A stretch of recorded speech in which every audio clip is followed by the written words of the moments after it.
Olá a todos! Hoje nós vamos falar do processo de comoditização dos serviços jurídicos.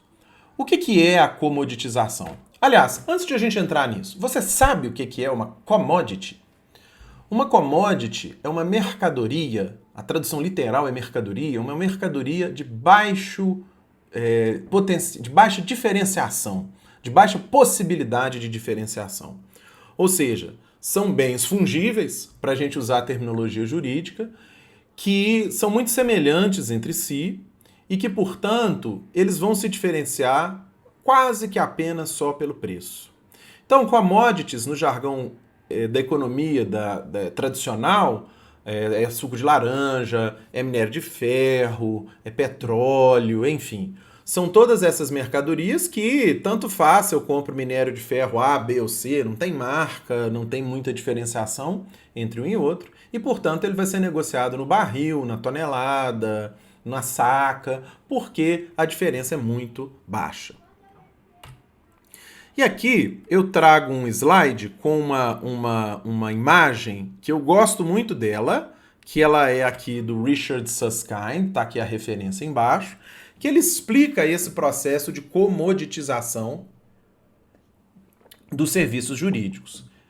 Como, então, o serviço jurídico, que é aquilo que a gente entende como exclusivo, como personalizado, como cada caso sendo um caso, ele pode ser comoditizado. Né? Comoditizados não seria só minério de ferro? Só que essa comoditização, ela segue um determinado roteiro. E esse roteiro, eu gosto muito desse diagrama que eles põem, ele se divide aí nessas 5 etapas. Vamos lê-las aqui, olha. A primeira delas é o serviço bespoke, é o serviço feito sob medida, o serviço do alfaiate. Em segundo lugar, o serviço padronizado, standardized. Terceiro, sistematizado. Depois, empacotado. E, por fim, comoditizado. Então, vamos imaginar o seguinte.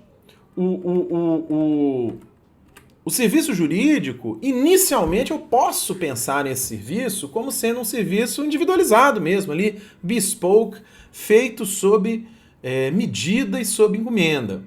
Entretanto, se a gente for imaginar como que se dá o andamento do serviço jurídico no escritório de advocacia, ele, na verdade, ele é padronizado. Ou seja, eu não faço cada caso do zero todas as vezes.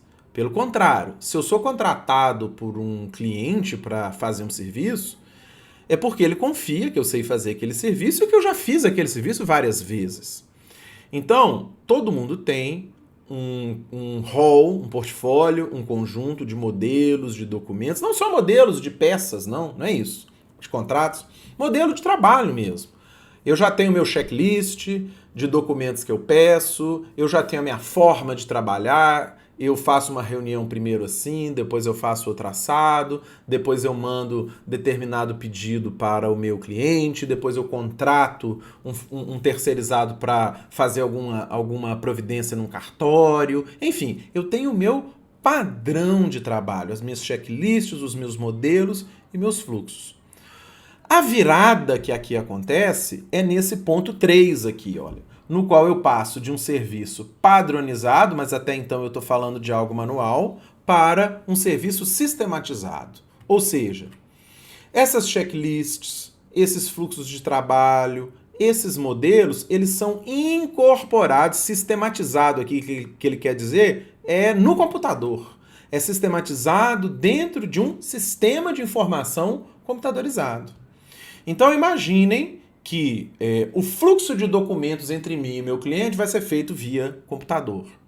Vamos imaginar que a geração dos documentos que eu tenho que produzir para aquele cliente é feita por uma ferramenta de geração de documentos. Vamos imaginar que a assinatura desses documentos é feita por uma ferramenta de assinatura eletrônica.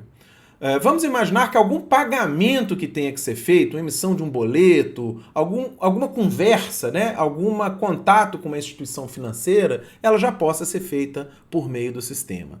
Nesse ponto, nós estamos dizendo, então, olha, o serviço que antes era padronizado apenas, o segundo é standardized, passa a ser sistematizado. Passa a haver o uso de sistemas de informação computadorizado para que esse serviço seja executado. O que acontece quando a gente coloca um serviço padronizado dentro de um computador? O custo de prestação desse serviço desaba. Esse aqui é o poder que o computador nos entrega. Qual que é o fundamento econômico, né, da tecnologia da informação? O custo marginal tende a zero. E aqui eu não estou falando de economês. Eu estou dizendo o seguinte, o que é o custo marginal? O custo marginal é o custo de fazer mais um, de produzir mais um. Quando eu imputo toda a minha lógica de trabalho, né, quando eu insiro toda a minha lógica de trabalho dentro de um sistema computadorizado, eu tenho um custo muito alto para fazer isso no início. Que eu tenho, às vezes, que até desenvolver os softwares que fazem isso. Eu tenho que treinar as pessoas para trabalhar dessa forma. Eu tenho que pagar a infraestrutura de nuvem, de cloud, enfim. O custo de fazer um só é muito alto. É muito mais barato fazer um só manualmente. Mas depois que esse sistema ele foi padronizado e colocado dentro de um sistema de informação, o que acontece? O custo de fazer mais um é quase zero. Ou seja, depois que, vamos dizer, a Netflix subiu toda a plataforma de filmes, que foi caríssima de ser feita, e é cara de ser mantida, evidentemente, o custo de alguém assistir mais um filme é nenhum. Depois que eu desenvolvi um joguinho aqui do meu celular, o custo de ter um cadastro de mais um jogador é quase nenhum. Depois que eu já subi minha plataforma de e-commerce e desenvolvi, tirei foto dos produtos, digitalizei o meu acervo e tá lá, meu acervo de livros eletrônicos, por exemplo, a ser baixado, o download de mais um livro, o custo é nenhum. Então o custo cai radicalmente. Isso nos permite chegar aqui, olha, empacotar esses serviços, vender esses serviços como pacotes mesmo, quer dizer, não é mais um serviço feito sob medida para alguém que me encomenda, mas é um pacotinho de serviços pronto. E por fim, a partir do momento que ele é empacotado, ele se torna passível de distribuição online, passível de distribuição via internet e, portanto, comoditizado. Esse esquema aqui, ele foi apresentado num livro, tá até aqui atrás, eu gosto sempre de mostrar esse livro, que é aqui, ó, tô com as duas edições dele. Um deles é aqui, ó, é a primeira edição, Tomorrow's Lawyers, do Susskind. Esse esquema, ele é da primeira edição, e tem aqui uma segunda edição, pretinha, do mesmo livro, né, Second Edition, que ele mudou um pouquinho esse esquema, mas eu acho que para os nossos fins aqui, o da primeira edição é melhor. Eu gosto mais, acho mais claro o esquema da primeira edição. Então, só para a gente poder repassar aqui, vamos imaginar que nós temos serviços que são padronizados, colocados dentro de um sistema de informação computadorizado, o custo desaba, cai vertiginosamente e, portanto, eles podem ser empacotados, distribuídos pela internet e daí eles são commodities, tá?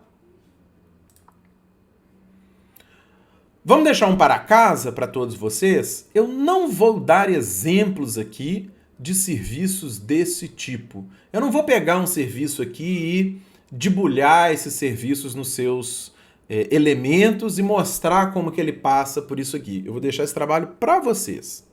Então eu queria apresentar aqui, ó, o conceito que a gente chama de Law Tax ou Legal Tax, enfim, o nome que vocês queiram atribuir a esse tipo de organização.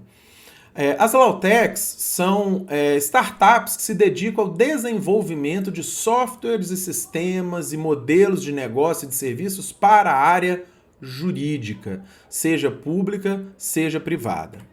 No Brasil, existe uma associação chamada Associação Brasileira de Lawtechs e Legal Techs. O advogado gosta tanto de brigar que eles não conseguiram chegar a uma conclusão se o nome era Legal Tech ou Law Tech e ficou os dois para todo mundo fazer as pazes. Mas anedotas à parte, Vocês entrem no site da AB2L, eu vou deixar o link aqui no nosso material, e lá existe uma página chamada Radar. Esse radar organiza as empresas afiliadas, associadas ali a essa associação, e o para casa de vocês fica sendo entrar nesse site, identificar aquelas empresas que lá estão e tentar visualizar dentro do esquema do Susskind que eu apresentei para vocês, em que ponto que essas empresas se encontram, ou o que elas fizeram, ou como elas empacotam e comoditizaram determinados serviços jurídicos, ou se elas não fizeram isso, na verdade, elas estão fornecendo ferramentas para que isso seja feito, né? Se elas estão prestando serviço ao cliente final, ao tomador de serviço jurídico ou não, ou se elas estão fornecendo ferramentas para os advogados. Então esse é o para casa, esse é o exercício. As Lawtechs e Legaltechs desse radar estão divididas em várias áreas. Aqui eu estou enumerando apenas algumas, né? Como, por exemplo, automação e gestão de documentos, conteúdo jurídico, educação e consultoria, extração e monitoramento de dados públicos, os bons e velhos sistemas de gestão que ninguém vive sem, rede de profissional, contabilidade, chatbots, enfim, toda uma miríade de áreas diferentes ali que permitem que vocês realizem esse exercício.